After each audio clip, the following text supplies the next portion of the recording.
नमस्कार प्यारे साथियों, मैं सत्येंद्र तोमर स्वागत करता हूं आपका शार्प लर्निंग एप्लीकेशन एंड सरकारी जॉब न्यूज़ यूट्यूब चैनल में।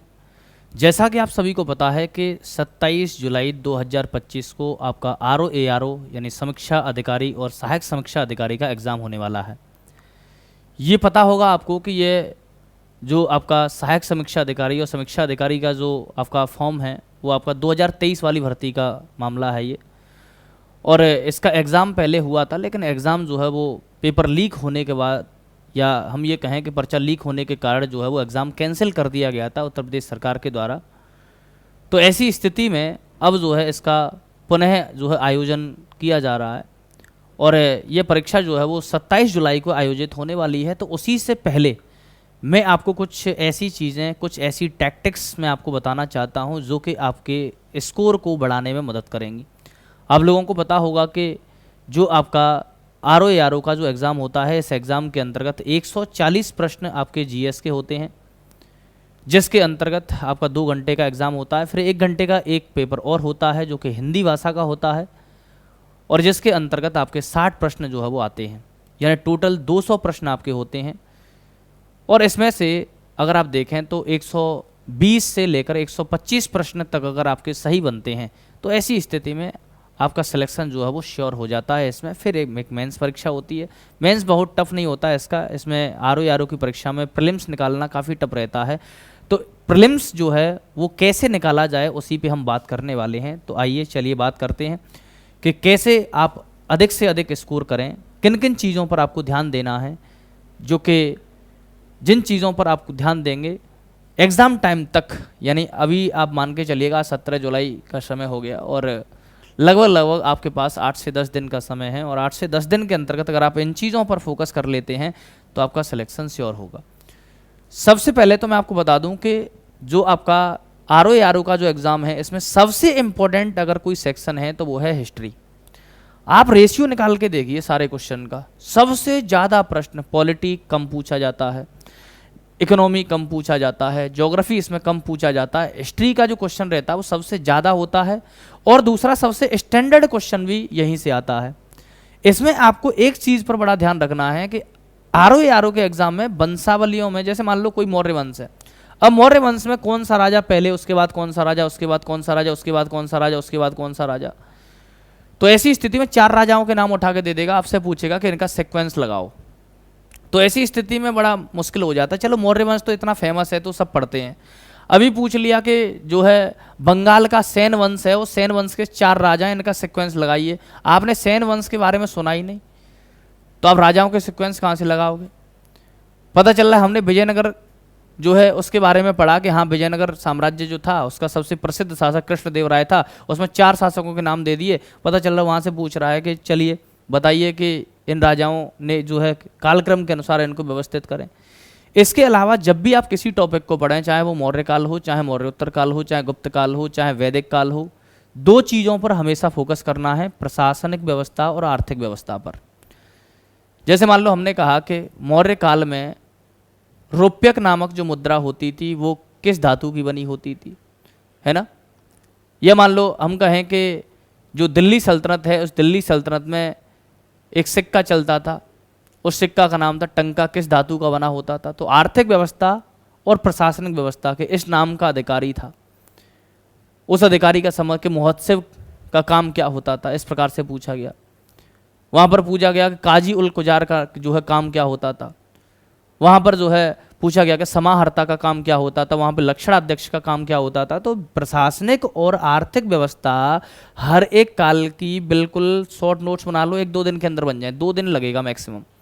और मुझे लगता है उस पर उसको बार बार सरसरी निगाह से देखो, हर एक, चाहे मौर्य काल हो, मौर्योत्तर काल हो, चाहे वो आपका जो है मुगल काल हो, सबकी आर्थिक और प्रशासनिक व्यवस्था पर आप फोकस करिए। और ये पहला पॉइंट मैंने आपको बताया, कालक्रम, सभी जितने भी वंश हुए हैं सबके राजाओं के नाम लिखो, 4-6 पेज उसका नोट्स बनाओ, उनको सरसरी निगाह से देखो, बार बार एग्जाम टाइम पे करना पड़ेगा आपको, है ना। इसके अलावा मध्यकालीन भारत, तो मध्यकालीन भारत मैंने आपको बता दिया कि प्रशासनिक और आर्थिक व्यवस्था, इस पर जोर देना है। बाद बाकी जो आंदोलन वगैरह हैं उन पे तो आप फोकस करके जाते हो, लेकिन आप छोड़ क्या जाते हो मॉडर्न इंडिया में। मॉडर्न इंडिया में 3 चीज़ें आप हमेशा छोड़ के जाते हो। आपने गांधी के आंदोलन पढ़ लिया, आपने उदारवादी, उग्रवादी आपने जो है क्रांतिकारी सब कुछ पढ़ लिया, लेकिन जनजातीय आंदोलन छोड़ गए आप। अभी वहाँ पर पूछा कि रंपा विद्रोह किससे संबंधित था, अभी वहाँ पे पूछा गया कि मणिपुर विद्रोह के दौरान जो है वो प्रमुख नेता कौन था। कृषक आंदोलन पूछ लेता है कि जो है मोपला विद्रोह का संबंध कहाँ से है, इस टाइप का प्रश्न जो है वो पूछेगा।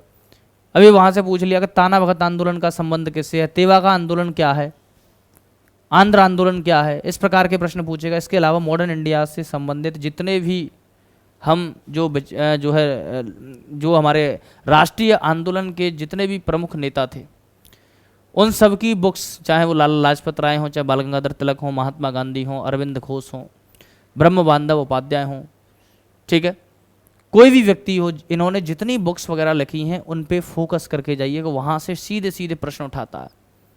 अब पूछ लेगा संजीवनी पत्रिका किसकी थी, अमृत बाजार पत्रिका किसकी थी, इस प्रकार के प्रश्न। फिर आप सोचते हो यार ये तो हमने सुना ही नहीं था, ये तो हमने कभी देखा ही नहीं था।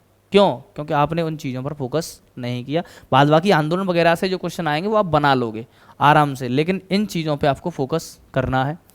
पॉलिटी के अंतर्गत जो है आप नॉर्मली आर्टिकल वगैरह जो है उन पे फोकस करते हो, लेकिन आर्टिकल वगैरह से बहुत ज़्यादा क्वेश्चन नहीं आते हैं। आजकल क्या करने लग गया आरओ के अंतर्गत कि निर्वाचन आयोग में कितने सदस्य हैं, नियुक्ति कौन करता है, इनका कार्यकाल कितना होता है। तो जितने भी संगठन होते हैं, चाहे वो संवैधानिक हों या गैर संवैधानिक हों, यानी उनका संविधान में वर्णन हो अथवा ना हो, तो जितने भी संगठन, चाहे महिला आयोग हो, ठीक है, चाहे मानवाधिकार आयोग हो, कितने सदस्य, हर संगठन के बारे में आपको जानकारी हो, कितने सदस्य, कौन नियुक्ति करता है, कार्यकाल कितना होता है, ठीक है, पद से हटाने की प्रक्रिया क्या है, इतना आपको पता होना चाहिए पॉलिटी में। बाद बाकी जो चीज़ें बेसिक चीज़ें पूछता है वो सभी सॉल्व करके आते हैं। आपका सिलेक्शन तभी श्योर होगा जब आप कुछ स्पेशल करके आएंगे। इकोनॉमी के अंतर्गत आपको दो चीज़ों पर फोकस करना है, बाद बाकी किसी चीज़ को नहीं पढ़ना है, ये ध्यान रखिएगा। केवल और केवल दो चीज़ें, बजट और इकोनॉमिक सर्वे। बजट और इकोनॉमिक सर्वे को आप पढ़ के जाइएगा, बाद बाकी कुछ नहीं पूछेगा इकोनॉमी के अंतर्गत। साइंस के अंतर्गत जो है आप फिजिक्स में एक चैप्टर कंप्लीट करके जाइए, कौन सा, लाइट, प्रकाश। प्रकाश से प्रश्न पूछता है फिजिक्स के अंतर्गत।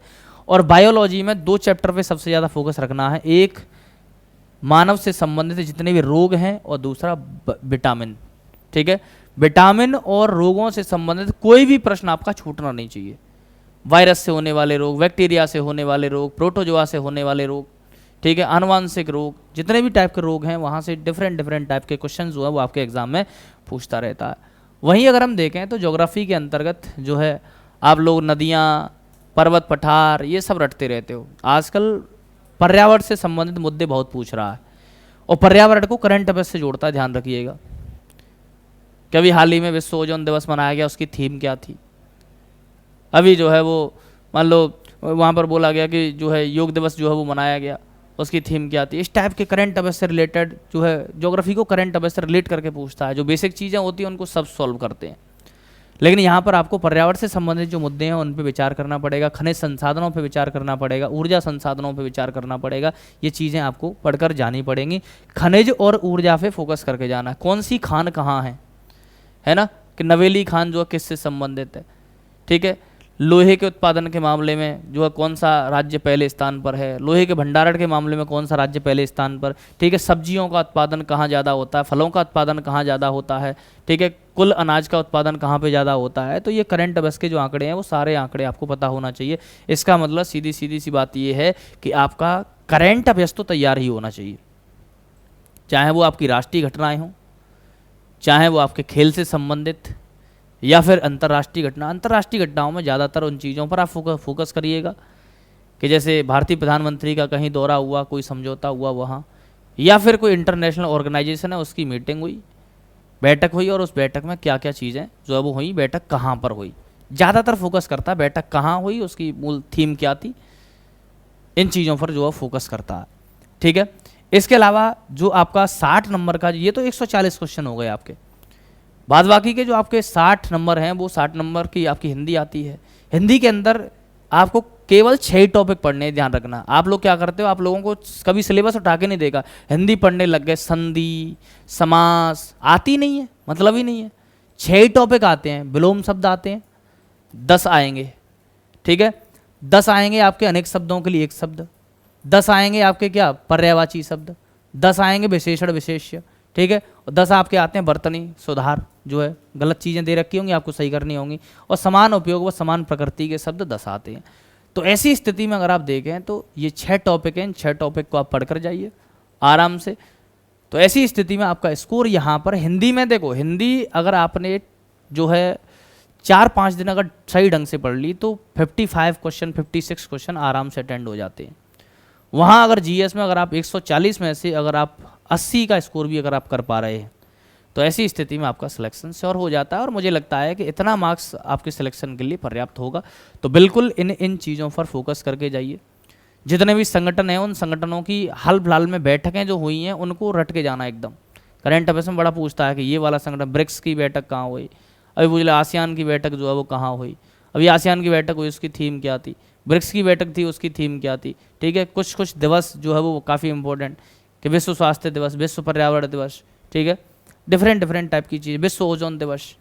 तो दिवस और उनकी थीम, दिवस और उनकी थीम। इसके अलावा जितने भी पुरस्कार हैं, बुक्स वगैरह आप लोग क्या करते हो, बुक्स वगैरह रटते रहते हो। बुक्स हमेशा वही रटनी है, वही याद करनी है। कौन सी वाली बुक्स? जिनके लिए भी हाल ही में किसी को अवार्ड मिला हो, जैसे रेमन या जैसे हम कहें कि रेमन मैग्सेसे से नहीं, जैसे एक पुरस्कार होता है मैन बुकर पुरस्कार। तो मान लो किसी व्यक्ति को वो किसी बुक के लिए मिला है, अब वही बुक एग्जाम में पूछ ली, उसने पुरस्कार अवार्ड नहीं पूछा कि ये वाली बुक किसकी है। इस टाइप के क्वेश्चन एग्जाम में बहुत पूछता है। दूसरी चीज़ अगर हम ये देखें कि जैसे किसी किताब के लिए ज्ञानपीठ पुरस्कार मिल गया, सरस्वती सम्मान मिल गया, वही बुक पूछ ली, उसने पुरस्कार नहीं पूछा। तो बुक्स ज़्यादातर वही याद करने का प्रयास किया करें जिसके लिए कोई अवार्ड मिला हो, है ना। ऐसे तो बुक्स बहुत सारी आती रहती हैं, जिस बुक के लिए कोई अवार्ड मिला है वो बुक्स आप याद करें। इसके अलावा खेल वगैरह जो है, मतलब कहने का ये है कि करंट अफेयर्स आपको कंप्लीट तैयार करनी है। बाद बाकी जो जीएस में मैंने आपको बताया है उन चीज़ों पे एक्स्ट्रा आप फोकस करिए 7-8 दिन, तो नॉर्मल सी बात है कि सिलेक्शन हो जाएगा। चलिए इसी के साथ ही मैं अपनी वाणी को विराम देता हूँ। Thank you very much.